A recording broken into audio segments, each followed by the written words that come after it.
Portanto, o meu nome é Joaquim Vieira, nome completo Joaquim Manuel Prudêncio Vieira. Digo o nome completo porque o meu pai também se chamava Joaquim Vieira e, portanto, é para distinguir. Nasci em 16 de fevereiro de 1951 em Leiria. Freguesia, Concelho e Distrito de Leiria. O seu pai também era de Leiria? Era. E ele nasceu em... Pode dizer a data de nascimento do seu pai? Meu pai nasceu em 1919, 6 de dezembro. E o que é que o seu pai fazia? Comerciante. E a sua mãe? A minha mãe era doméstica e depois também auxiliava o meu pai nas lojas a partir de uma certa altura. E o seu pai, que tipo de atividade que teve em termos... Estaria dentro da denominada oposição ou regime? Sim, não sei como é que o meu pai adquiriu essas simpatias, mas desde muito cedo, não sei quando, nunca falei com ele sobre isso, deixou ou nunca simpatizou provavelmente com a ditadura, com o regime de Salazar. E, portanto, teve uma posição anti-regime constante. Não se pode dizer que fosse uma pessoa muito ativa, até porque, sendo comerciante com várias lojas abertas em Leiria, ele não queria expor-se muito. Mas tinha contactos, lia a imprensa da oposição, recebia o Avante não sei como, embora não tivesse particulares simpatias, creio, pelo Partido Comunista. Mas falava com pessoas, comunistas, socialistas, enfim, na altura não havia propriamente socialistas, mas mais republicanos, ligados ainda aos grupos da Primeira República. E, sobretudo, foi muito ativo em 1958 na campanha das presidenciais, porque fez parte da Comissão de Apoio, não sei bem qual é o nome oficial, mas era a Comissão de Apoio ao General Humberto Delgado, em Leiria, e ele aparece nas fotografias quando Humberto Delgado, em campanha, visitou a cidade. E, portanto, isso era uma coisa que, aliás, lhe dava muito orgulho ter pertencido a essa comissão e ter trabalhado nessa campanha. Foi assim, antes do 25 de Abril, que eu tenho a memória, o trabalho mais destacado que ele teve ao serviço da oposição, pode ter feito outras coisas, mas mais na sombra, mais discretamente, e não me chegou a dizer nada. Mas foi ele que me incutiu um certo ideário antiditadura também, desde muito cedo. Nomeadamente pelos livros que lia, pelos jornais que lia? A mim? Sim. Não, era mais por aquilo que ele dizia. Ele não mostrava a imprensa clandestina que recebia, só mais tarde é que vinha a descobrir, ainda antes do 25 de Abril, mas mais tarde que ele lia essas coisas, mas descobri por mim próprio, porque ele isso não me chegou a passar para a mão. Alguns livros, sim, livros relacionados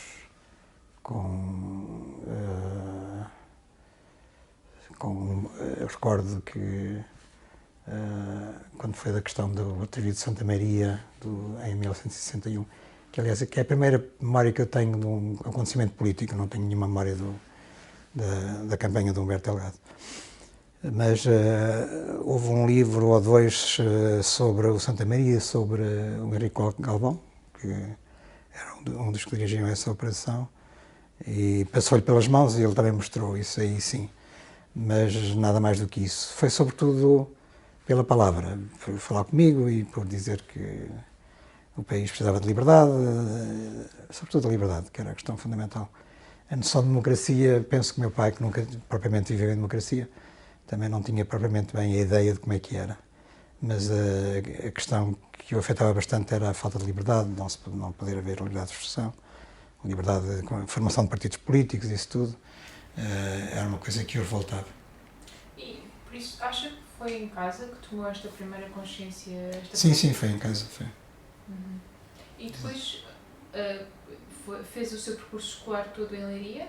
Até concluir o secundário. E depois vim para Lisboa, para a Universidade. E envolvi-me em atividades associativas. A Associação de Estudantes era bastante ativa e bastante crítica em relação às autoridades académicas, e muito politizada também, embora as associações de estudantes não pudessem tomar posições políticas naturalmente, mas percebia-se que ali era um centro de oposição, de circulação de ideias de oposição ao regime. Vivíamos em plena guerra colonial e, portanto, havia já a noção de que nós, jovens, não queríamos combater em África. E, portanto, desde o princípio, eu vim para Lisboa em 1968, tinha 17 anos. Aliás, foi um ano crucial, porque foi o ano da queda do Salazar da cadeira e, portanto, da sua substituição pelo Marcelo Caetano. E isso, naturalmente, chamou a atenção também para a cena política, mesmo em relação àqueles que estavam mais distraídos. E, portanto, ninguém praticamente ficou indiferente a esse acontecimento. Quem vivia antes, se calhar teria a ideia que o Salazar era eterno, porque ele já estava há 40 anos. E, portanto, o que aconteceu, apesar da idade que ele tinha, já passava dos 80 anos, apanhou as pessoas de surpresa, foi algo de inesperado. E, ao mesmo tempo, nessa altura também havia muita movimentação, concretamente na Associação de Estudantes do Técnico, isto é, na própria escola, porque havia uma contestação estudantil em relação a certas normas, em relação a questões de qualidade do serviço na cantina, lembro-me disso, se bem que a cantina fosse gerida pela Associação de Estudantes, mas depois havia um subsídio. Também ao nível dos costumes, da prática de uma certa segregação, porque havia a sala das alunas, em que as alunas se resguardavam e estavam lá e não podiam entrar rapazes, naturalmente. Portanto, nos intervalos aquilo era para as alunas estarem. Nós tínhamos aquela influência do maio de 68, que tinha acontecido poucos meses antes, portanto também havia uma penetração, digamos assim, de ideias de caráter subversivo ao nível da sociedade, não é? Dos costumes. E recordo-me que ainda em 68 houve uma contestação que passou por invadir a sala das alunas e, portanto, extinguir, digamos assim, na prática, por parte dos estudantes, a existência dessa sala. E, portanto, desde muito cedo eu, de facto, me envolvi nas atividades da Associação de Estudantes. E fez parte de alguma lista para a Associação de Estudantes? Sim, eu fiz parte de uma lista que ganhou as eleições em 70... creio que em 70. Portanto, 70 a 71. Tinha alguma ligação política nessa altura? Não tinha, mas eu dava ajuda a pessoas que pertenciam a um grupo de natureza maoísta, que aliás estava ligado à maioria, uma parte substancial dos membros dessa direção. E dando ajuda, essas pessoas foram presas e depois eu acabei por ser preso por arrasto. E como as acusações eram um bocado forjadas naturalmente na altura pela PIDE, os tribunais aceitavam a maneira como as acusações chegavam lá e, portanto, o tribunal depois, quando eu fui julgado, deu como provado que de facto eu pertencia à organização. Portanto, não pertencendo para o regime e para as autoridades policiais e judiciais, eu pertencia e fui condenado por isso. A organização era? Eram os Comitês Comunistas Revolucionários Marxistas-Leninistas, CCRML. Um grupo muito teórico, com um estudo muito aprofundado das questões doutrinárias do marxismo-leninismo e tudo isso. Era um dos vários grupos que pululavam por aí e que, sobretudo nas universidades, tinham muita influência nos estudantes. Havia 4, 5, 6 grupos, nem sei bem.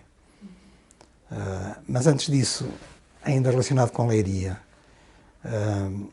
a única atividade que eu tive política em Leiria, eu só lá ia passar as férias, foi a seguir às eleições de 69.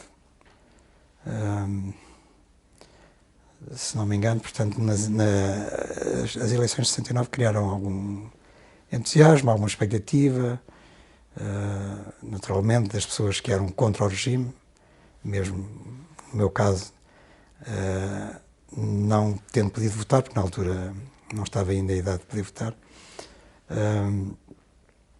E, portanto, a seguir às eleições, houve a preocupação de continuar esse movimento e querer fazer mais algumas coisas. E sei que nas férias do Natal, portanto, desse ano,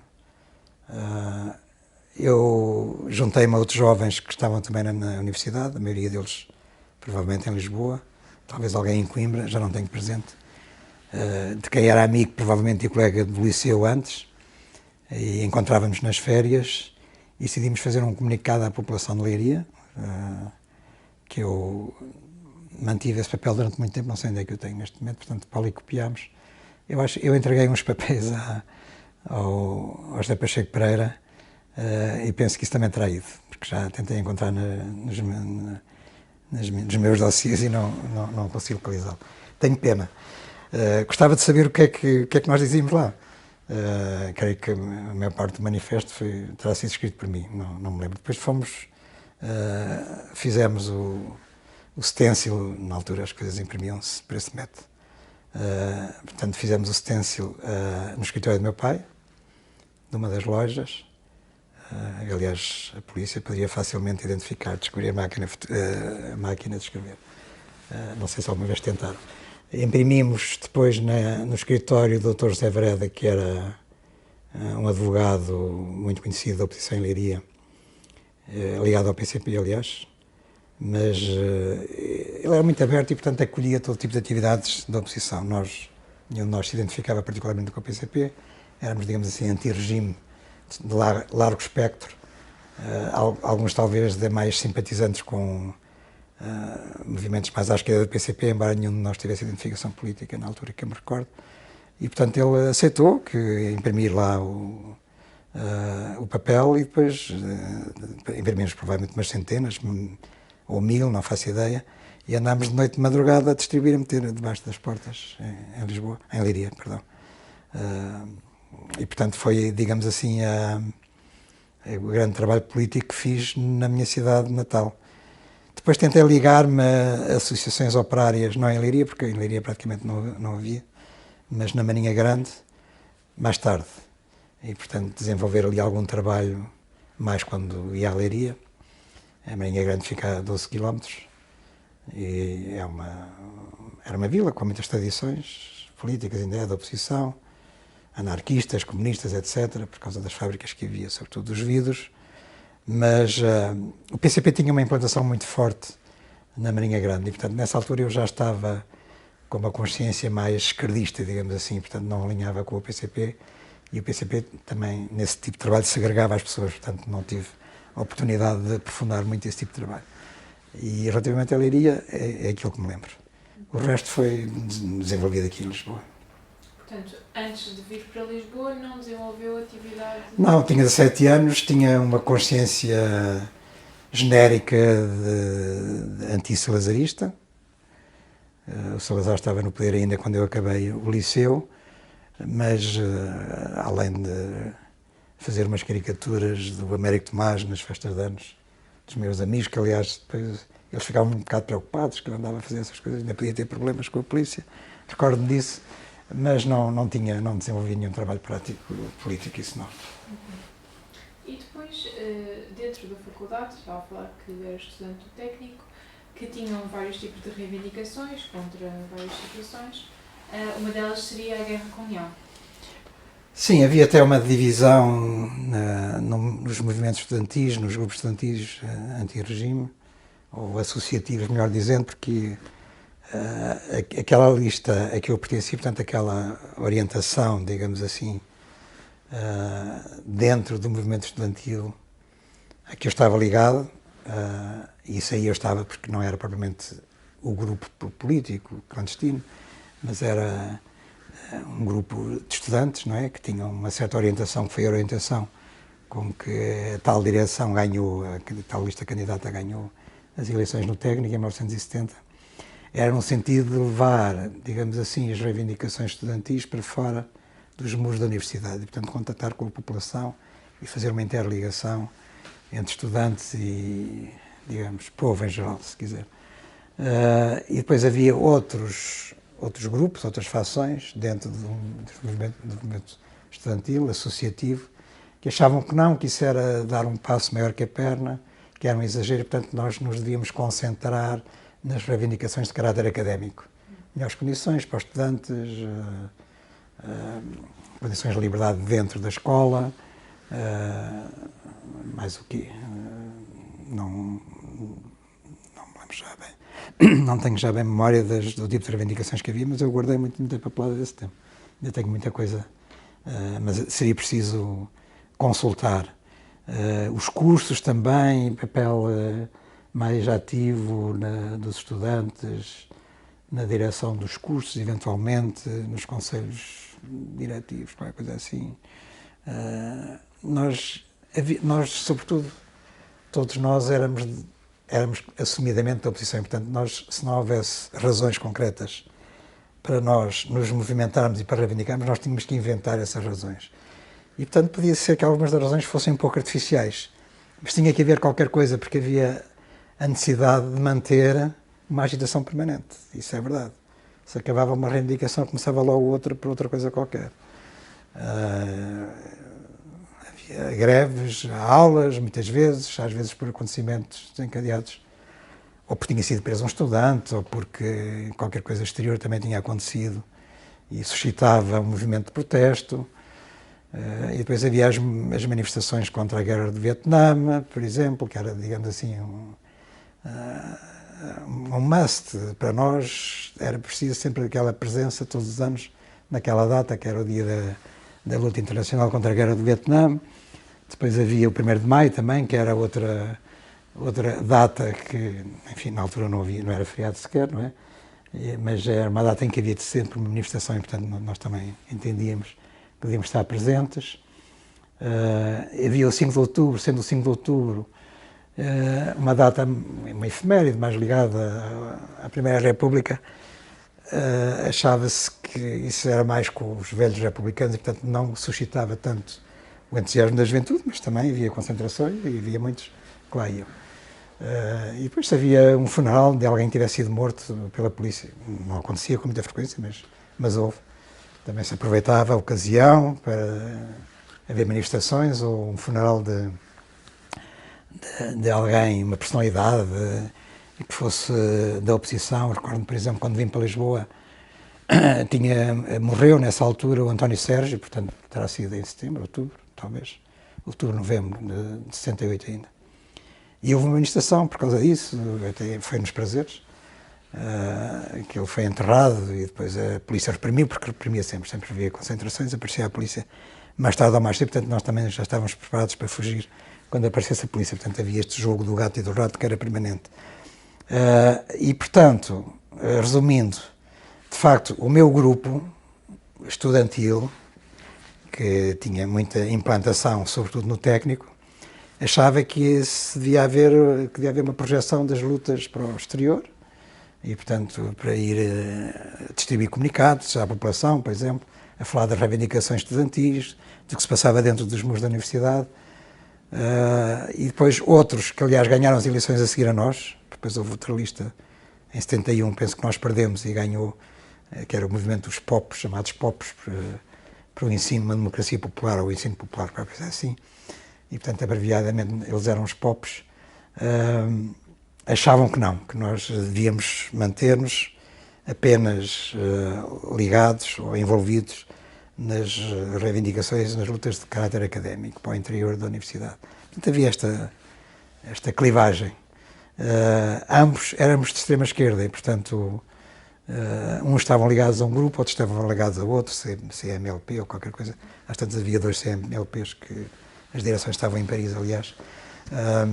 E, portanto, a clivagem também passava por aí, porque se havia grupos diferentes que, de alguma forma, não direi controlavam, mas que influenciavam as fações estudantis, também eles, no exílio ou na clandestinidade, ou onde fosse, teriam que inventar razões, motivos e pretextos para haver divergências. E, portanto, uma das divergências foi esta. E assim se manteve até à altura em que eu fui preso. Portanto, mas sempre com muita agitação, foi sempre uma coisa muito frenética, que aliás dava muito pouco tempo para estudar depois e para preparar os exames e tudo isso, devo dizer. Depois estive ligado à produção do jornal da Associação de Estudantes, que era o Binómio, também, e portanto era redator, não era só redator, uma pessoa fazia tudo, eu tirava fotografias, redigia títulos, notícias, imprimia ou acompanhava a impressão, porque aí já não era stencil, havia já um offset, o offset pertencia à Associação de Estudantes, porque a Associação de Estudantes tinha uma secção, a chamada secção de folhas, onde se imprimiam as sebentas, e portanto isso servia também para poder imprimir os materiais de natureza mais reivindicativa, associativa, e portanto o offset, do ponto de vista da imprensa estudantil, foi um grande avanço, porque se imprimia ali não só o material da Associação de Estudantes, mas também de outras associações, ou pró-associações, havia escolas, como por exemplo em Letras, onde era permitido haver associação. Em Medicina também não, mas Medicina tinha uma máquina, tinha impressora também. porque medicina, eles tinham a necessidade de fazer as sebentas. E, portanto, mas algumas escolas que não tinham, digamos assim, uma tipografia tão avançada também recorriam à Associação de Técnico para fazer isso. Acha que o binómio foi, assim, o seu primeiro passo no jornalismo?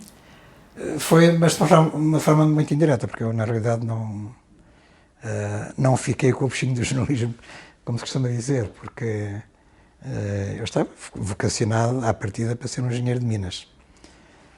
Porque eu gostava muito de geologia, ainda me inscrevia no técnico inicialmente em máquinas, mas pensei, não, apesar das minas não terem perspectivas profissionais famosas, em Portugal eu achei que tinha que ter minas porque era aquilo que eu gostava. Havia centenas de estudantes matriculados nos outros cursos, que era Química, Eletricidade, Máquinas, Civil, e depois, em Minas, no meu ano havia 6. E era o ano em que havia mais, porque havia outros anos mais à frente havia 1, 2, por aí fora. Portanto, era uma coisa muito residual. Mas era aquilo que eu queria fazer.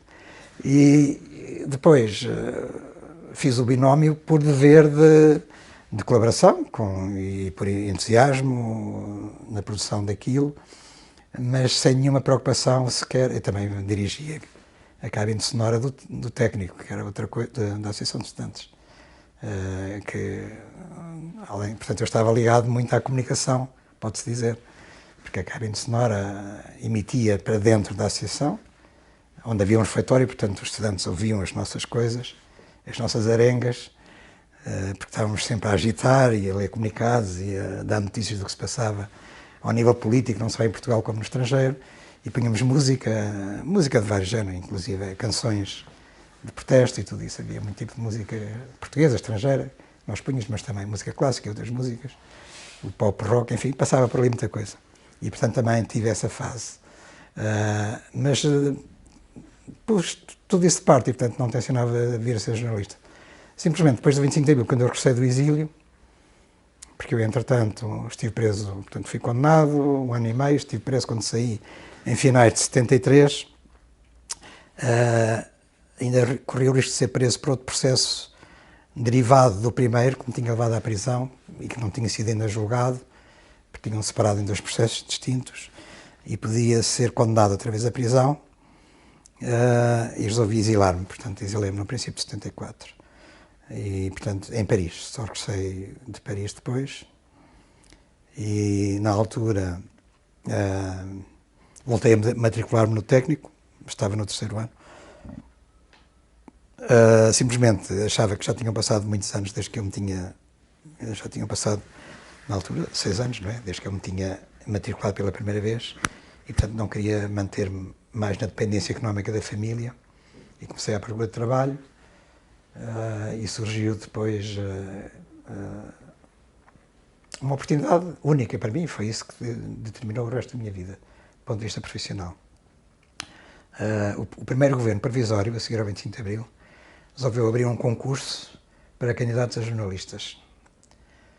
Não me perguntem porquê, porque isso nunca foi explicado. Não sei se achavam que havia poucos jornalistas em Portugal, se os jornalistas que havia antes do 25 de Abril não eram de confiança. Bom, poderá haver várias razões, mas nunca foi justificado isso. E porquê? Porque o primeiro governo provisório não se manteve muito tempo e, portanto, depois quem veio a seguir a tomar conta da pasta da comunicação social eram outras pessoas que tinham esta situação já nos braços. No fundo, o que é que aconteceu? Foi aberto esse concurso, portanto, com vários tipos de provas, testes psicotécnicos, provas de cultura geral, informação, conhecimento do português, domínio da língua, etc. Por aí fora. Foi uma coisa ainda que demorou algum tempo. Havia 600 e tal candidatos. Eu acabei por ser, o curso era para 30 e depois eu acabei por ser selecionado nesses 30. E o curso era dado em Paris, numa escola muito conhecida de formação e aperfeiçoamento de jornalistas, ligada ao Le Monde. E, portanto, eu, curiosamente, acabei por ir para Paris outra vez esse ano. Portanto, vim do exílio, cheguei cá, andei à procura de trabalho, inscrevi-me nesse curso, candidatei-me ao curso, fui selecionado, voltei a Paris e, portanto, só regressei depois no fim do ano, porque o curso era um curso de formação acelerada, rápida. E, portanto, nós em 3 meses ou 4 melhor dizendo, porque ainda houve um mês de preparação aqui em Lisboa, tínhamos que aprender tudo que eram os rudimentos, os mecanismos essenciais do jornalismo para poder exercer a profissão. E, portanto, foi essa circunstância, que não tem nada a ver com o binómio nem com a cabine sonora, que me fez vir a ser jornalista depois. Mas tinha referido que foi preso em 72. Em setembro de 72. Sim, exatamente. E o que é que levou a esta prisão? Bom, o que levou à prisão foi o facto de eu estar digamos, a dar ajuda ou contribuição para as pessoas que estavam próximas de mim na Associação de Estudantes e que estavam ligadas, elas sim, eram militantes dos tais CCR-ML. Por exemplo, quiseram alugar um apartamento, andavam à procura e encontraram no Cacém, uma renda provavelmente económica, um apartamento para poder fazer reuniões de célula e imprimir material clandestino e tudo isso. E como não queriam dar o nome nenhum deles porque eles eram militantes, vieram-me pedir a mim se eu podia dar o nome para alugarem um apartamento para fazer lá qualquer coisa que depois não me era facultado o acesso, porque eram eles que reuniam lá e faziam as coisas. Eu, com todas as boas vontades, dei o nome. E, portanto, eu acho que foi a circunstância de ter dado o nome que depois levou à minha prisão. Porque eles foram presos todos e, portanto, uma semana mais tarde foram buscar a mim. E, portanto, provavelmente foi o facto de o apartamento estar em meu nome que levou a polícia e depois o tribunal a concluir que eu era militante também dessa organização. Se bem, volto a dizer, eu nunca tivesse sido recrutado como filiado. Ou seja, nunca foi convidado sequer a Não. Provavelmente viria a ser, mais tarde. Podia não estar muito longe do tempo, mas não tinha sido ainda. E depois esteve preso durante quanto tempo? Eu estive preso, portanto, eu saí no fim do ano de 73, portanto não chegou a um ano e meio. Fui condenado a 18 meses de prisão. A prisão inferior a 2 anos na altura havia, hoje em dia já não existe. Mas no Código Penal havia distinção entre prisão correcional, que era até 2 anos, e prisão maior, que era mais de 2 anos. Os outros membros do meu processo, portanto, que foram julgados comigo, foram todos condenados a prisão maior, só 2 anos ou mais de 2 anos. Só eu que apanhei os 18 anos, os 18 meses. 18 anos era um bocado pesado, se bem que não ficasse lá esse tempo todo, com o 25 de Abril. Acontece que nas eleições de novembro de 73, que foram as eleições para a Assembleia Nacional, que não causaram o tipo de expectativa que houve em 69, porque na altura já toda a oposição estava desiludida com o Marcelo Caetano. Para assinalar, digamos assim, essa data, o Marcelo Caetano resolveu anunciar uma amnistia, e a amnistia dizia que, a lei da amnistia, nunca li, mas soube na altura o que era, naturalmente, dizia que eram libertados imediatamente todos aqueles presos políticos que estivessem a cumprir a prisão correcional, e era reduzida a pena em 6 meses àqueles que estivessem a cumprir prisão maior. Ora, eu estava em Peniche com muita gente, com dezenas de presos, de vários processos, naturalmente, e o único que estava em prisão correcional era eu, com pena de prisão correcional. E, portanto, acontece que isso desencadeou a minha libertação imediata, que não cheguei a cumprir os 16 anos, faltavam, os 18 meses, perdão, faltavam para aí 2 meses ou 3. Portanto, saí, e os outros viram apenas 16 meses, mas continuaram lá em Peniche.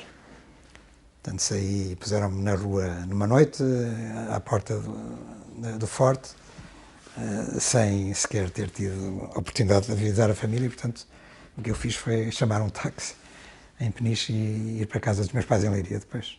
Apareci de surpresa, eles não estavam à espera. Por isso queria perguntar, como é que foi a reação da sua família quando soube? Foi a reação, eu não estava com eles na altura, mas presumo que tenha sido muito dramática.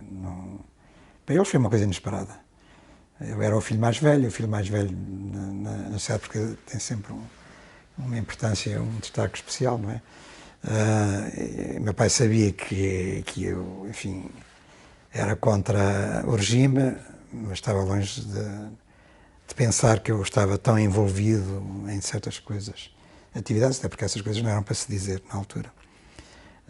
Mas penso que foi um choque tremendo. E vi depois com outros familiares que me disseram que, portanto, que os meus pais tinham ficado muito abalados, mas pronto, era preciso seguir em frente. Tinha as visitas regulares, que eles nunca falhavam, que era, quando estava no isolamento inicialmente, era meia hora por semana, uma vez, depois, só uma vez.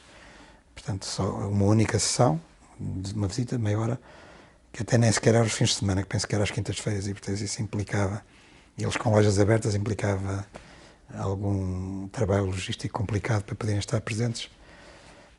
E depois em Peniche já era diferente, não é? Em Peniche nem sei qual era o ritmo das visitas que se tinha, mas geralmente aproveitava um fim de semana para fazer uma visita que já durava, creio que 1 hora. Mas lá se passou tudo. Esteve em Caxias e em Peniche. Estive em Caxias e em Peniche. Esteve em Caxias durante quanto tempo? Metade do tempo em cada sítio, portanto, para aí 8 meses num sítio, 8 meses no outro. Porque Caxias era para preparar os processos, interrogatórios, fazer julgamentos, etc. E depois, quando havia que cumprir a pena era cumprida em Peniche. Portanto, eu fui para Peniche a seguir ao julgamento. E passou por interrogatórios nas duas prisões? Por interrogatórios em Caxias. Quando foi para preparar o processo, não em Peniche, naturalmente. O regime era muito diferente, o regime prisional. Era mais aberto em Peniche do que era em Caxias. Aliás, a prisão de Caxias estava dependente da PIDE e a prisão o Forte de Peniche estava dependente do Ministério da Justiça. Tinha havido umas movimentações antes, umas lutas, reivindicações, etc. E, portanto, umas denúncias internacionais das condições prisionais em Peniche. E, portanto, tinha-se conseguido que o regime já fosse muito mais aberto. E também penso que o facto de já estar o Marcelo Caetano no poder e não o Salazar tenha permitido também que as coisas, por exemplo, nós tínhamos, as coisas fossem mais abertas, o regime, não é, interno. Nós, por exemplo, tínhamos as nossas celas individuais, mas durante o dia podíamos circular no corredor e nas zonas comuns, no nosso piso, e, portanto, conviver com os outros prisioneiros. Isto em Peniche? Em Peniche. Sim. Em Caxias, não. E depois tinham também um espaço fora em que poderiam... Tínhamos um recreio onde podíamos estar por dia, não sei se meia hora, se 1 hora, onde jogávamos habitualmente voleibol. Em Peniche havia 2 alas, digamos assim, 2 pavilhões, melhor dizendo. Um pavilhão que era dedicado, onde eram colocados os presos ligados ao PCP, e depois o outro pavilhão, onde eu estava, onde estavam os presos ligados a outro tipo de organizações, que geralmente eram organizações à esquerda do PCP. Extrema-esquerda, Luar, portanto estava lá tudo misturado. E, portanto, nós não nos cruzávamos dos 2 pavilhões.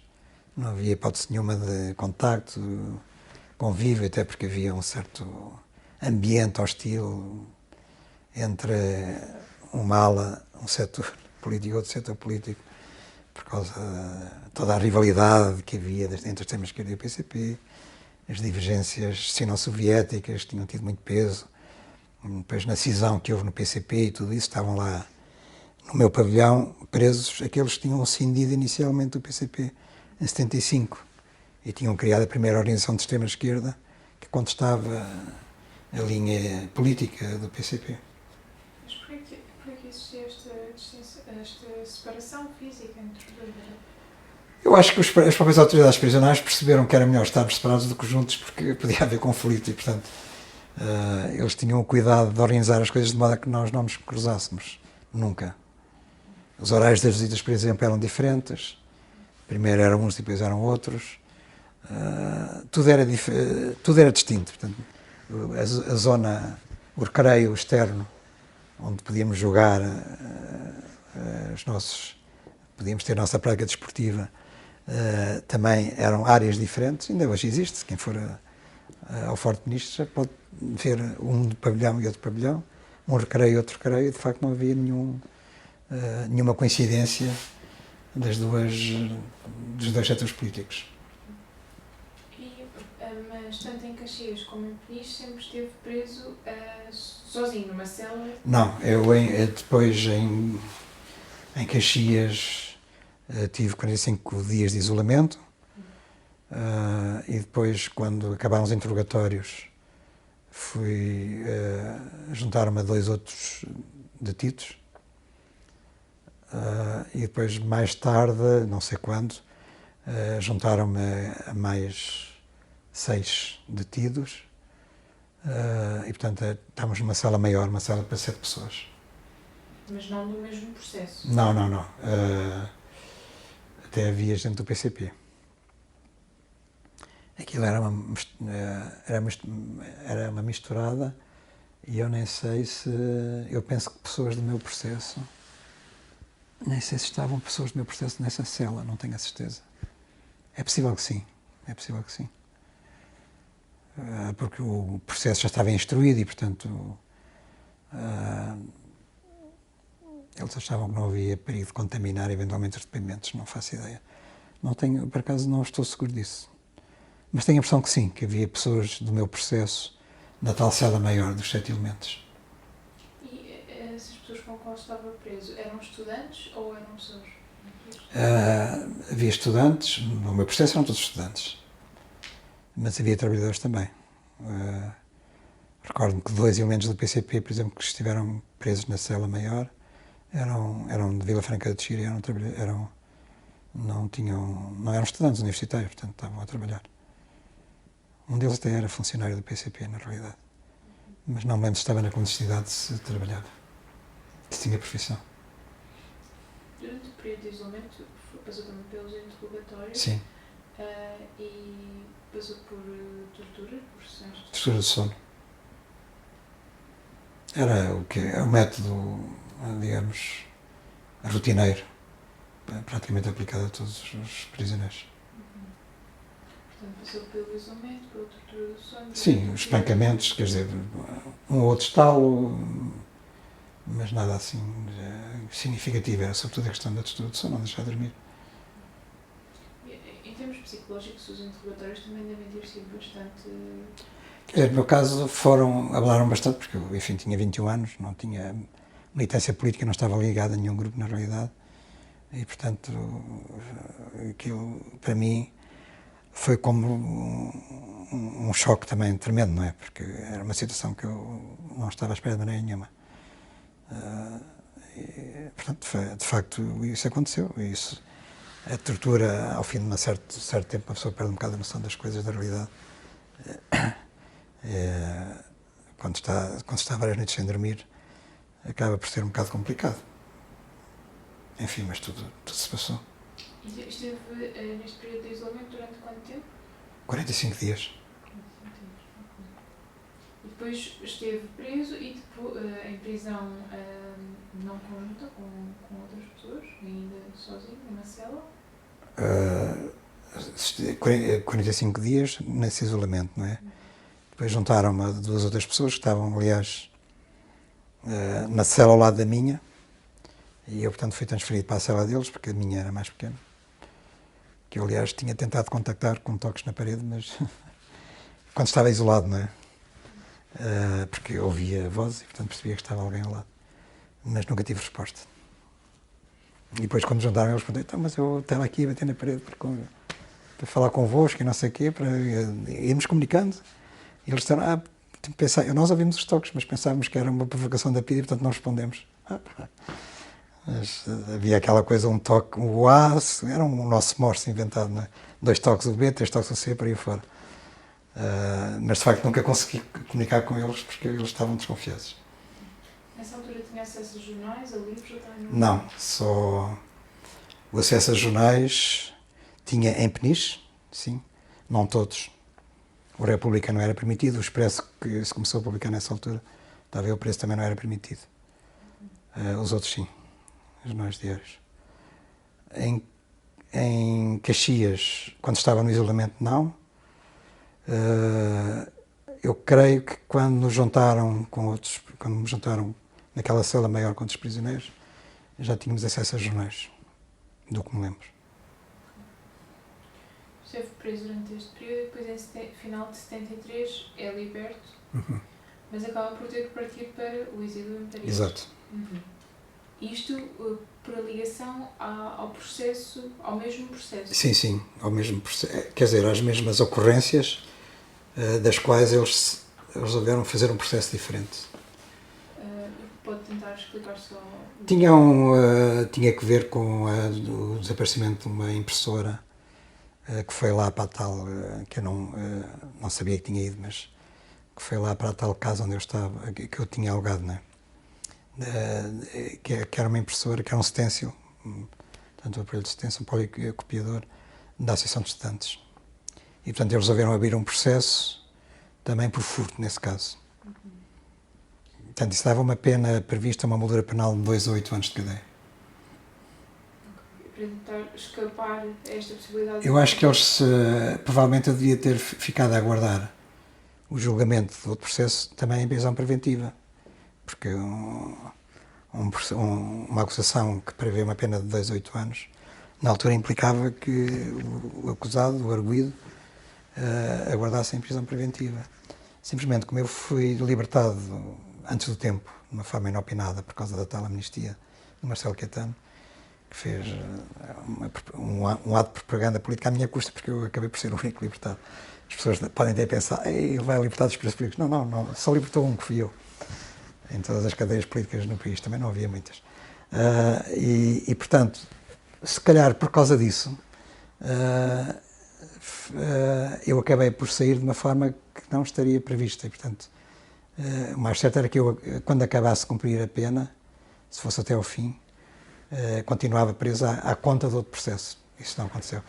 E eu estava com receio que eles, entretanto, se lembrassem disso, que eu andava cá por fora e que devia estar preso a aguardar o outro processo, que eu, por essa razão, é que eu resolvi exilar-me. Como é que faz como é que parte para o exílio? Como é que isso foi feito? Foi perfeitamente normal, não passei a assalto, como se dizia na altura, clandestinamente, da fronteira. Fui com a família de comboio, de carro. Passei a fronteira de carro em Vilar Formoso, numa espécie de um passeio turístico de fim de semana. E depois, em Espanha, apanhei o comboio para Paris, o Sud Expresso. Mas foi sozinho? Foi com os seus pais? Não, os meus pais depois voltaram no carro para a Leiria. Fui sozinho depois. Em Paris tinha alguma rede de apoio? Ou... Não, inicialmente fiquei em casa era para ficar em casa de uns tios meus que eram imigrantes, nos arredores de Paris, mas eles não estavam. Nesse dia em que eu cheguei lá, e portanto era um contacto de um imigrante que era de Leiria, portanto que eu não conhecia, mas que alguém da minha família conhecia, e que não sei como é que me deram a chave. Eu tinha a chave e portanto essa noite passei em casa dele. Ele não estava lá, também tinha ido não sei para onde. No dia seguinte só os meus tios estavam, e portanto acabei por ficar em casa deles durante uns tempos. Depois, entretanto, aluguei umas águas furtadas mesmo em Paris, e portanto vivi sozinho o resto do tempo. Eu antes de sair de Portugal, eu tinha conhecido o João Soares, filho de Mário Soares. O Mário Soares também vivia, na altura também estava exilado em Paris. Porque um dos membros dos acusados do meu processo, que era da Faculdade de Direito, aliás o processo não envolvia só gente do grupo político ao qual eu estava associado. Havia também gente, por exemplo, do MRPP.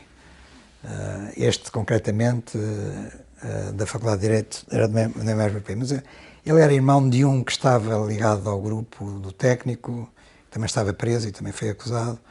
Não sei porquê, eles acabaram por, enfim, envolver tudo no mesmo julgamento. Não percebi qual era a lógica da coisa, sei que tinha alguma lógica, mas essa pessoa, esse estudante, portanto, que estava a terminar e, portanto, que já estava a fazer estágio de advocacia, estava a terminar a Faculdade de Direito, quando eu saí da cadeia, veio ter comigo, nós já éramos amigos até antes de termos sido presos, e levou-me ao escritório do Francisco Salgado Zenha, que era na 5 de outubro, e eu penso que ele estava lá a fazer estágio, e estava também a fazer estágio o João Soares, que eu não conhecia. O João Soares perguntou-me o que é que tinha acontecido e tal, eu estive preso, não sei o quê, o que é que eu ia fazer agora, eu disse, vou-me embora, porque eu posso vir a ser preso outra vez. E ele disse, então chegas a Paris e vais falar com o meu pai, que ele pode te apoiar nisso. E assim foi, portanto, aquilo havia uma grande informalidade. Penso que o Mário Soares nem sequer estava à minha espera e que o filho não me deve ter dito nada. Eu cheguei lá, bati à porta, porque o João Soares deu uma morada. Eu disse, olha, pronto, cheguei agora de Portugal, estou exilado. O seu filho disse-me que me podia aqui ajudar em qualquer coisa. Ajudar em que? Era obter o estatuto de refugiado político. Porque isso dava algumas vantagens. Não tinha que passar por aquela coisa dos imigrantes terem que arranjar uma autorização de residência, que era bastante mais complicado. Tinha essa autorização imediatamente e também recebia um pequeno subsídio de uma espécie de uma associação de igrejas protestantes, acho eu, que davam na altura aos exilados políticos. E o Mário Soares disse-me, então vá falar com esta pessoa, que é funcionária do Ministério dos Negócios Estrangeiros, francês, mas não vai ao Ministério, vai à casa dele. Deu uma morada, portanto devia ser algum, não sei, ou alguém, um conhecimento via maçonaria, porque o Soares pertencia à maçonaria francesa, e portanto podia ser, se calhar, por aí, ou alguém que estivesse ligado ao Partido Socialista, aos socialistas franceses. E fui bater a casa desse senhor e, de facto, isso foi magnífico, porque o senhor tratou-me da papelada e eu arranjei imediatamente o estatuto de refugiado político, sem grande dificuldade. Enfim, permitiu uma estada tranquila em Paris, a partir daí. Mas foi pouco tempo, foram escassos meses, porque, entretanto, deu-se a 25 de Abril. Mas como é que foi esse período de vivência em Paris? Teve que começar a trabalhar? Eu andava à procura de trabalho quando se deu o 25 de Abril. Tencionava voltar a inscrever-me na Faculdade de Engenharia, em Jussieu, em Paris, mas não tinha ainda dado esse passo, até porque estava, na altura, lá a terminar o ano letivo, como cá. Mas precisava era trabalhar, precisava de ganhar a vida, não é? E convivia muito com exilados políticos portugueses, que iam também lá. Havia uma livraria, a livraria portuguesa, junto ao Panteão, que aliás era perto do sítio onde eu tinha também alugado o meu pequeno apartamento, as minhas águas furtadas. E, portanto, eu frequentava muito essa livraria, que era frequentada muito por portugueses que estavam exilados. E, portanto, conheci muita gente. Não tive nenhuma atividade política organizada lá, mas fui conhecendo muitas pessoas. E, ao mesmo tempo, também assistia àquele ambiente. Já não havia o Maio de 68, mas, apesar de tudo, as coisas ainda fervilhavam muito ao nível estudantil e tudo isso. Havia cursos livres de ciência política, que eu tentava frequentar. Enfim, mais ou menos tentei aproveitar ao máximo aquilo que de político havia em Paris e que pudesse ser útil para mim, porque eu continuava muito interessado na política. Por exemplo, nessa livraria existiam tertúlias ou outros tipos de atividades que fossem organizadas? Era sobretudo um ponto de encontro, não havia, que eu me recordo, também no escasso tempo que eu lá estive, não deu para avaliar isso. Mas penso que propriamente tertúlias não existiriam. Agora era um dos pontos de encontro. Não havia telemóveis e, portanto, tínhamos que ter pontos fixos e horas fixas para nos encontrarmos.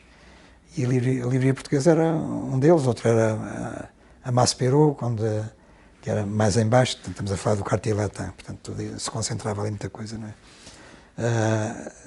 A livraria Maspero, ligada a uma editora também, Maspero, que editava muitas coisas políticas e que reunia nessa livraria também folhetos e documentação política de organizações de esquerda e de extrema-esquerda, praticamente todo o mundo.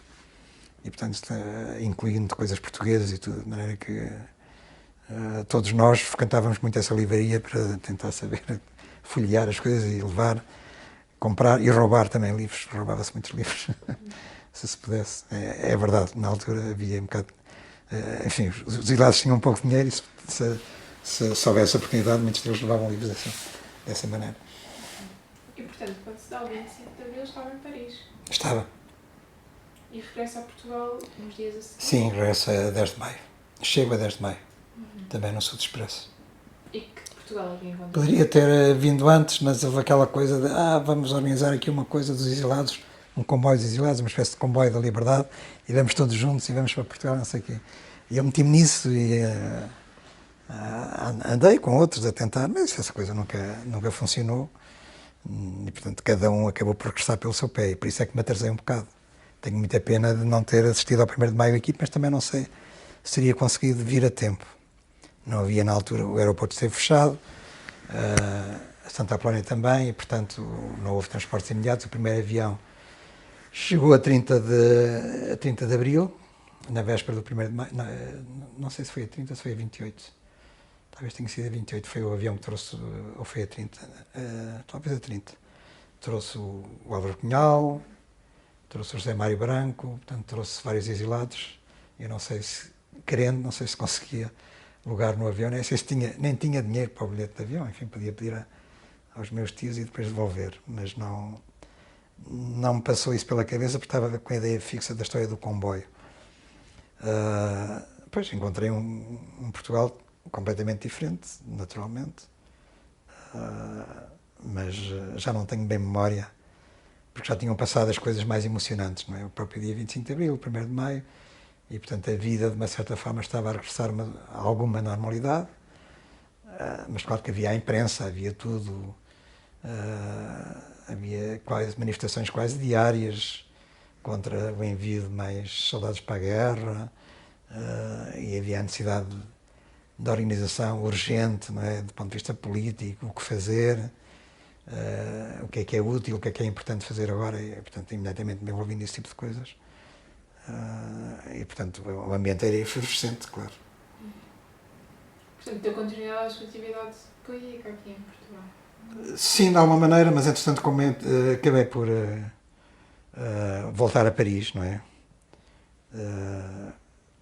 Portanto, liguei-me, digamos assim, aos companheiros a que tinha estado ligado antes e àqueles que tinha conhecido no Forte Peniche. Concretamente àqueles militantes que tinham dado origem à cisão inicial no PCP em 65. Francisco Martins Rodrigues, Rui de Pinés, João Polido Valente.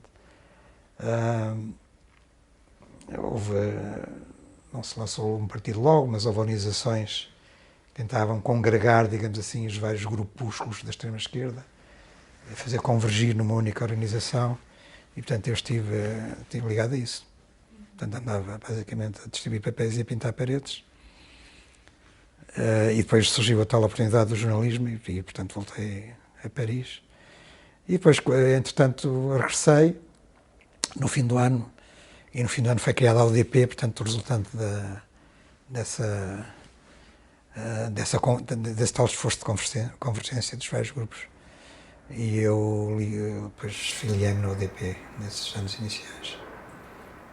Mas porquê que ingressou pelo jornalismo? Ingressei pelo jornalismo porque precisava trabalhar. Não queria estar dependente economicamente da família mais tempo. Achava que já era um fardo.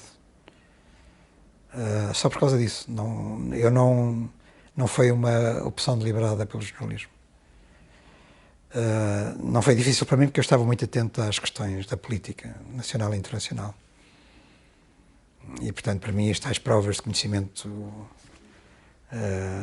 de cultura geral, conhecimento de acontecimentos da atualidade, etc., foram feitos na seleção de pessoas para o curso. Acho que não tive dificuldade nisso. Mas podia ser o jornalismo como outra coisa qualquer, se tivesse havido uma oferta para empregado de escritório e se eu tivesse as qualificações era capaz de ter aceitado. É claro que não era tão aliciante como o jornalismo, pois é claro que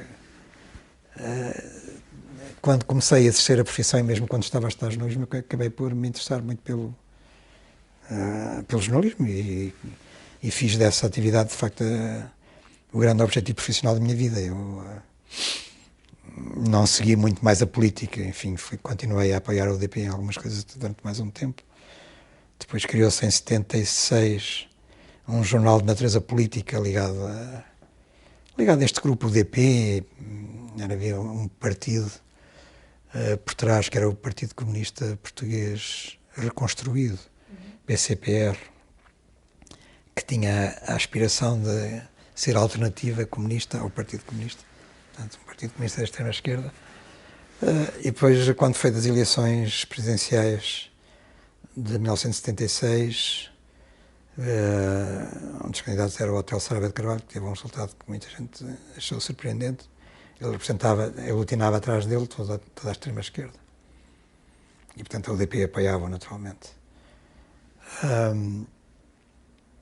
E foi o segundo candidato mais votado, teve 16% à volta disso.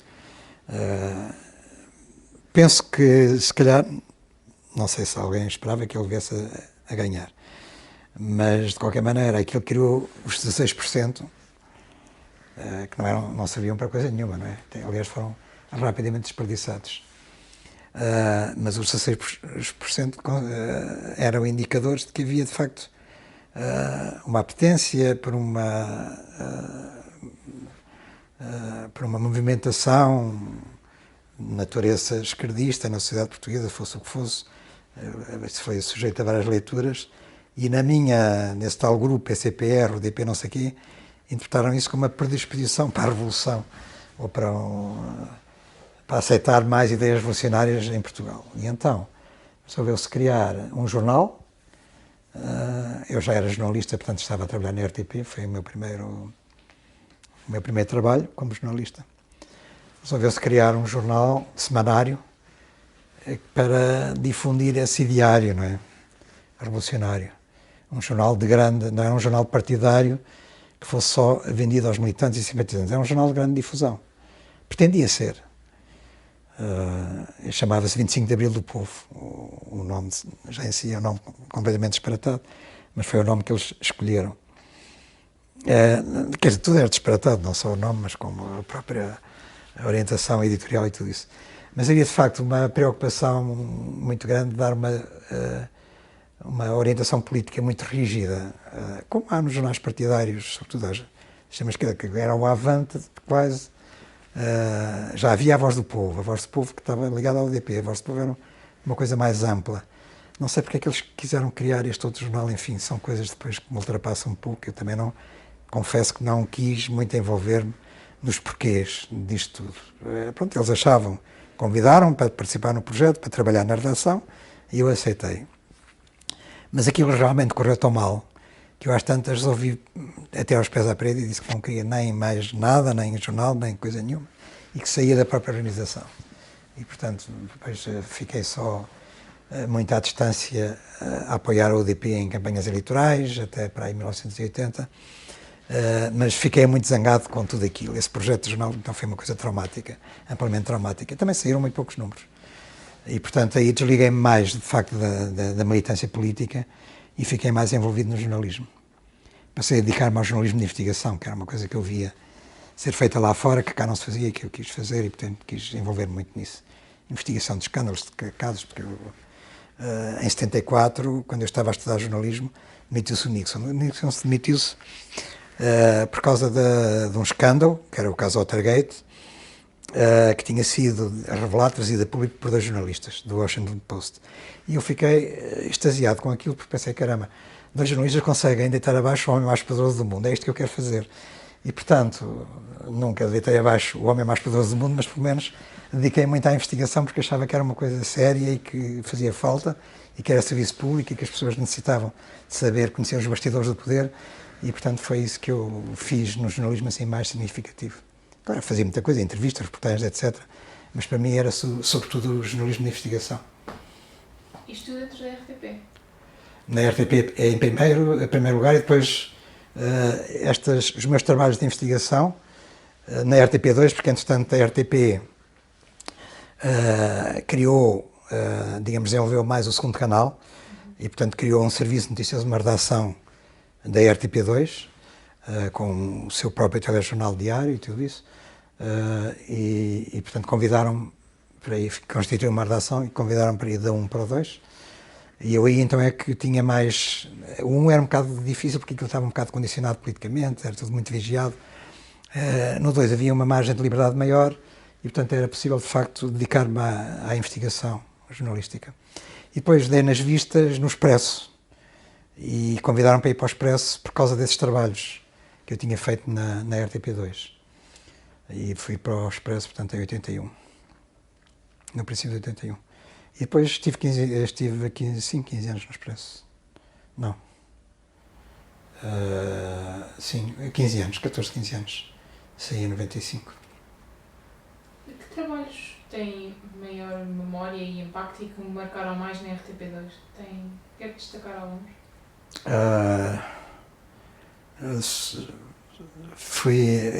No primeiro ano em que eu trabalhei na RTP, fui enviado a Angola, nas vésperas da independência. E fiz aí alguns trabalhos, sobretudo um exclusivo, que foi uma entrevista com mercenários que tinham sido capturados pelo MPLA, que estavam ao serviço da FNLA. Havia na altura as rivalidades e as lutas entre os vários movimentos nacionalistas angolanos. Portanto, recordo-me disso, eu quis introduzir um estilo mais de reportagem que via lá fora e que aqui não era tão praticado. Portanto, era a reportagem editada, com imagens escolhidas, e depois na altura era muito quase porta-microfone, era chegar a um sítio e filmar uma entrevista muito longa e depois pôr aquilo no ar sem praticamente editar. E sem fazer propriamente a reportagem com a voz off, a locução, que ia dando informação sobre as coisas e tudo isso. Portanto, eu via fazer isso lá fora, embora eu devo dizer que em Paris nunca estudei para televisão. O meu modelo de jornalismo era o Le Monde, e portanto eu queria fazer jornalismo escrito. E tinha feito estágio até no Le Monde lá, mas no Figaro, no Nouvel Observateur também, portanto era tudo jornalismo escrito. Simplesmente depois cá, quando foi cá, enfim, eu já há pouco disse que quem veio a seguir no Ministério da Comunicação Social, havia o Ministério da Comunicação Social na altura, não sabia o que é que nós lá estávamos a fazer, porque entretanto houve vários governos que sucederam.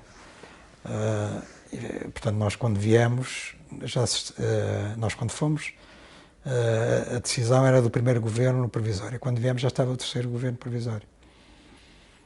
E depois, por isso é que eu há pouco disse que não se sabia bem qual era o objetivo ao formar novos jornalistas. Porque eles depois ficaram com a criança nos braços e até foram lá para dizer, nós não sabemos o que é que vamos fazer quando regressarem a Lisboa, nós não temos nada para vocês. E depois viemos, fizemos uma certa pressão e tal, e então eles, sem nenhum compromisso, disseram, então nós vamos fazer o seguinte, vamos arranjar lugares de estágio em órgãos de comunicação que dependem do governo, que são controlados pelo Estado, e vocês estão lá a estagiar durante 2 meses e depois, pronto, cada um segue a sua vida. Se houver oportunidade de continuarem lá a trabalhar, trabalham, se não, não há mais garantias nenhumas em relação ao futuro. E portanto, era o Diário de Notícias, que era controlado pelo Estado, de facto, era a agência de notícias, na altura não era a Lusa ainda, era uma antecessora da Lusa, era a RTP, era a rádio, a emissora nacional, que depois foi a RDP, não sei se na altura já tinha mudado de nome, tinham nacionalizado uma outra rádio, que era a Rádio Comercial, não sei se também não havia lugares na Rádio Comercial. Portanto, havia assim estes órgãos de informação, e depois houve uma reunião para distribuir os lugares, ver em função dos lugares de estágio disponíveis, e eu cheguei atrasado dessa reunião, eu queria ir, havia também o Jornal de Notícias, também era possível ir para o Jornal de Notícias. Não sei se do Diário de Lisboa, mas acho que o Diário de Lisboa não. Eu queria ir em princípio, para a imprensa escrita, portanto, Diário de Notícias, não é? E eu, quando cheguei lá atrasado, os lugares que havia disponíveis no Diário de Notícias estavam todos ocupados. E disseram, olha, só há lugares disponíveis na RTP. E então eu disse, então pronto, ponham-me na RTP. E foi assim. Portanto, houve uma série de acasos na minha vida profissional que me levaram até a fazer o que fiz, não é? E depois na RTP2 fiz 2 reportagens, uma sobre um escândalo de importação de batata, não sei o que, já não me lembro dos pormenores, outro sobre a construção de casas do Estado, e havia irregularidades numa situação e noutra, que eram reportagens até cumpridas e tudo isso. E foram esses dois trabalhos que depois, de facto, levaram no Expresso a convidar-me para ir para lá.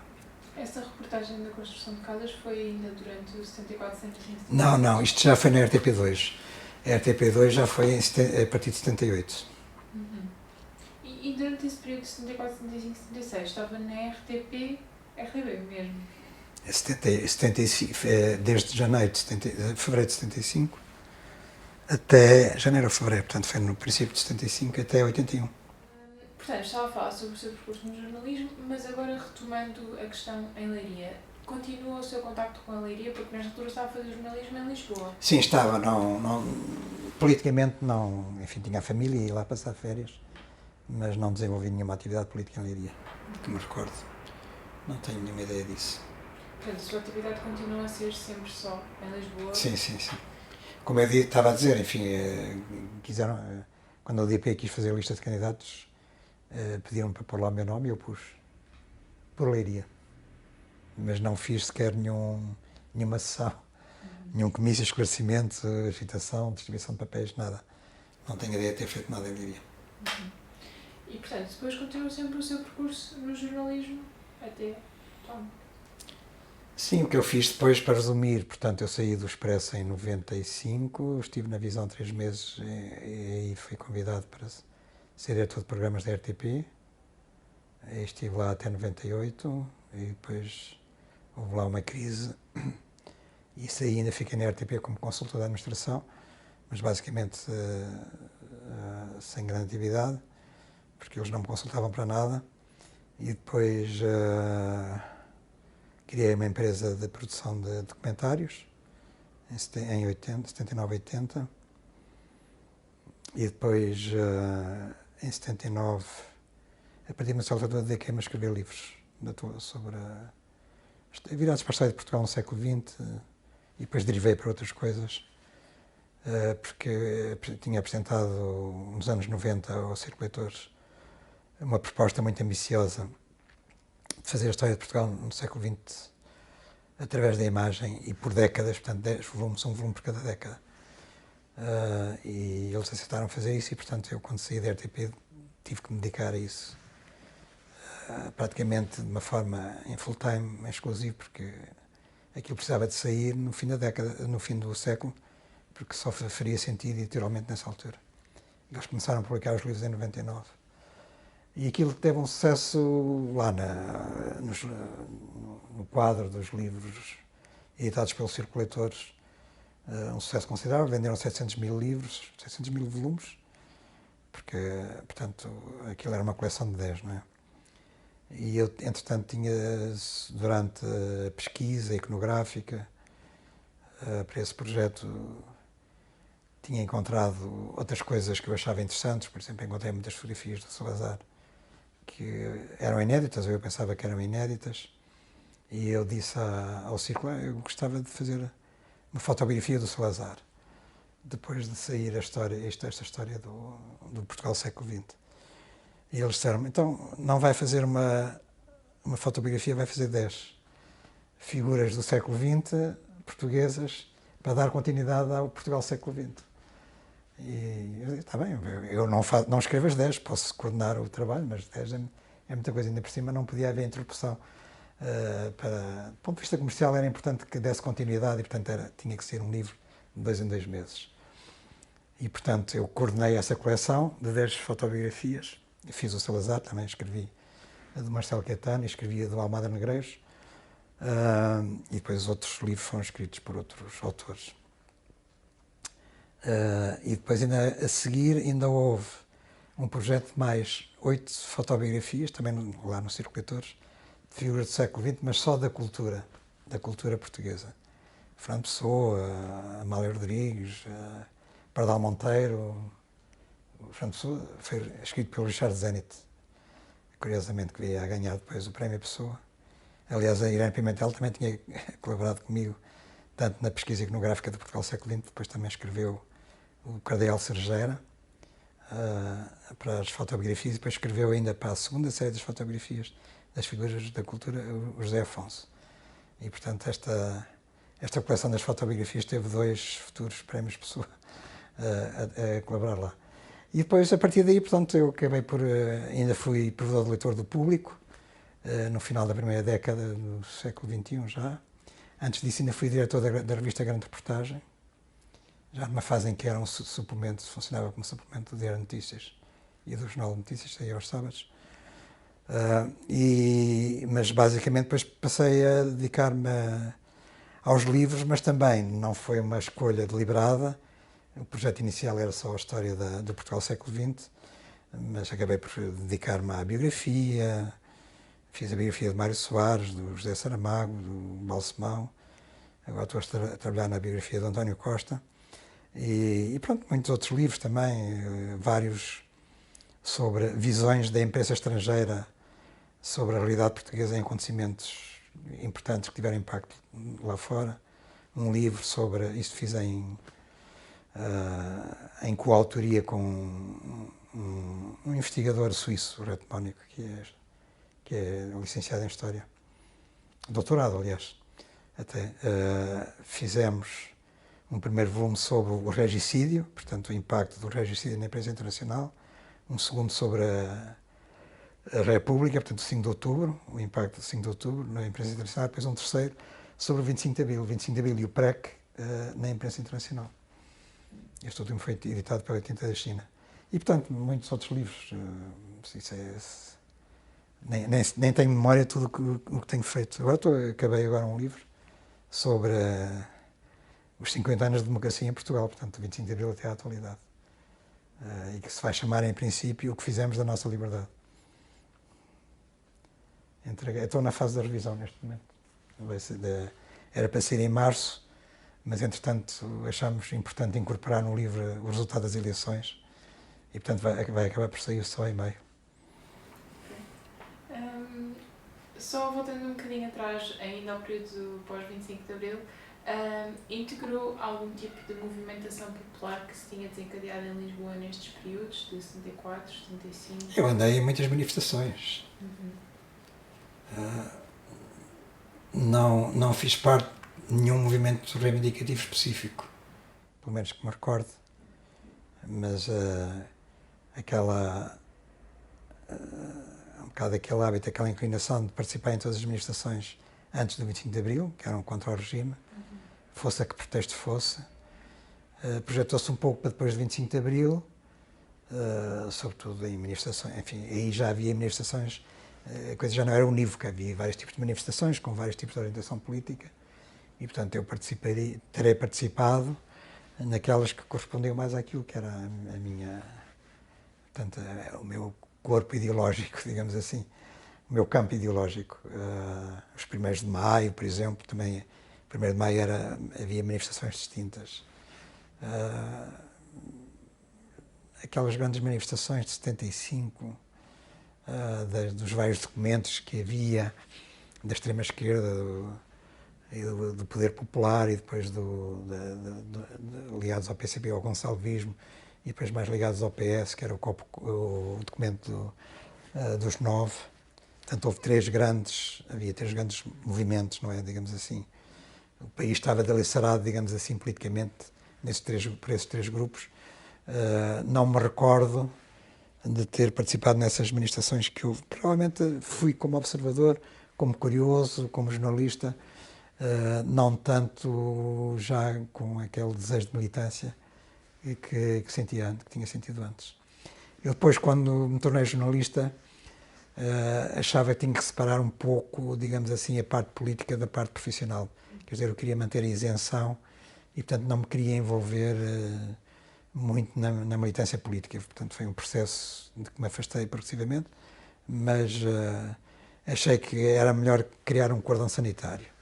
Mesmo muitas vezes acabava por me abster em atos eleitorais, porque se eu votasse estava a fazer uma escolha como que estava ativo profissionalmente como jornalista, não queria estar a fazer escolhas. Cheguei a ter essa atitude muitas vezes. E como é que foi votar pela primeira vez em abril de 75? Não me recordo. Não se recorda? Não, mas votei, claro. Não tenho memória, nem sei onde é que votei, na realidade. Não me lembro. Deve ter sido na área da minha residência, na zona do Alto São João, mas de facto não tenho memória de como é que foi isso. Okay. Nós estamos a recolher estas memórias também em celebração dos 50 anos do 25 de Abril e eu gostaria que terminássemos esta entrevista também no sentido de refletir um bocadinho acerca da importância de comemorarmos os 50 anos desta celebração e do significado para si do 25 de Abril. Quer dizer, para mim em particular, do ponto de vista pessoal, dado que fui um combatente contra o regime, estive preso, fui perseguido, portanto, estava no exílio. É claro que foi uma data importantíssima, foi a data que mudou a minha vida e talvez tenha sido o dia mais importante da minha existência, depois de ter nascido.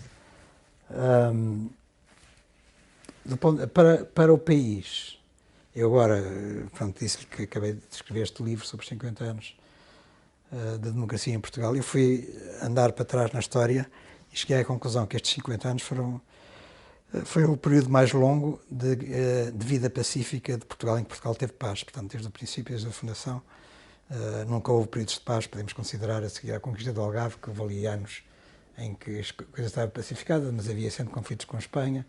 Podemos olhar para a segunda metade do século XIX, naquela época, portanto, depois das guerras liberais. Mas, apesar de tudo, houve conflitos, houve as questões da pacificação da África, mais para o fim do século, e houve também conflitos políticos, porque havia muita prática do golpe de Estado, conquistar o poder pela força, e, portanto, não havia propriamente paz. 50 anos de paz nós nunca tínhamos tido como tivemos agora, mas foi paz em democracia como também nunca tínhamos tido, em liberdade como nunca tínhamos tido, porque o que tínhamos tido antes eram arremedos de democracia, eram arremedos de liberdade, não era a liberdade total. As mulheres não podiam votar, por exemplo, na Primeira República, além de muitas outras coisas que limitavam muito a liberdade nesse período, idem na monarquia constitucional, e portanto não vale a pena falar mais sobre isso. Quer dizer, de facto o período é único na nossa história, e isso é uma razão para nós comemorarmos o 25 de Abril todos os anos, não é? Se mais não houvesse. É claro que o 25 de Abril teve os seus, não foi... O 25 de Abril, não direi o 25 de Abril foi perfeito, mas o que seguiu ao 25 de Abril teve os seus problemas, e isso não terá sido tão perfeito. Nós tivemos uma descolonização que foi desastrosa. Eu estive a fazer a conta, os mortos que houve no PREC, portanto, durante o período de confusão em Portugal, não chegaram a 30 aqui, no Portugal propriamente dito. Mas em Angola, Moçambique e Guiné houve milhares e milhares de mortos, e portanto nós não podemos, para já, ignorar isso, não é? Depois houve toda uma população que tinha raízes em África, que era mais africana, apesar de origem europeia, mas que era mais africana do que europeia, que foi obrigada a sair e perdeu todos os direitos, propriedade, tudo, não é? O que se chamou na altura os retornados. Eu conheço retornados centenas que tinham nascido lá e, portanto, aquela era a terra deles, não era aqui. A Europa não lhes dizia nada. Sobretudo jovens, não é? E tiveram que vir para cá, e vieram para cá perdendo praticamente toda a propriedade, todos os depósitos bancários, tudo. A história é absolutamente fascinante. Inacreditável. Não foi possível recuperar nada. Portanto, as condições, a descolonização foi feita em condições, em estado de necessidade. É verdade, Portugal tinha pouca força, não é? Não tinha força militar para impor um processo de transição como devia ser, processo de autodeterminação que não houve, porque as populações não puderam escolher quem é que ia governar. Quer dizer, o poder foi diretamente entregue a movimentos que lutavam lá pela independência, mas alguns nem sequer lutavam, porque no caso de Cabo Verde e de São Tomé e Príncipe, não houve sequer as chamadas lutas de libertação. Simplesmente apareceu um movimento, nós representamos este país, e aqui, Portugal, com a pressa, sim, então pronto, tomem lá o poder, agora, a partir daqui, vocês são independentes e governem vocês. Em Angola, claro, foi um bocado mais complicado, porque havia 3 movimentos. Portugal talvez tivesse pedido entregar o processo às Nações Unidas e pedir que fossem as Nações Unidas a supervisionar a independência, até com colocação de capacetes azuis e tudo isso, porque realmente Portugal não tinha força militar para isso.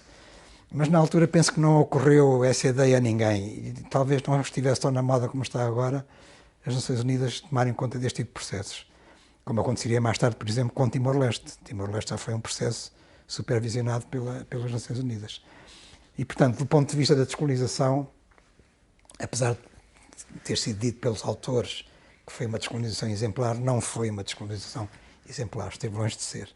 E, portanto, fez-se, foi o possível, e foi o que foi.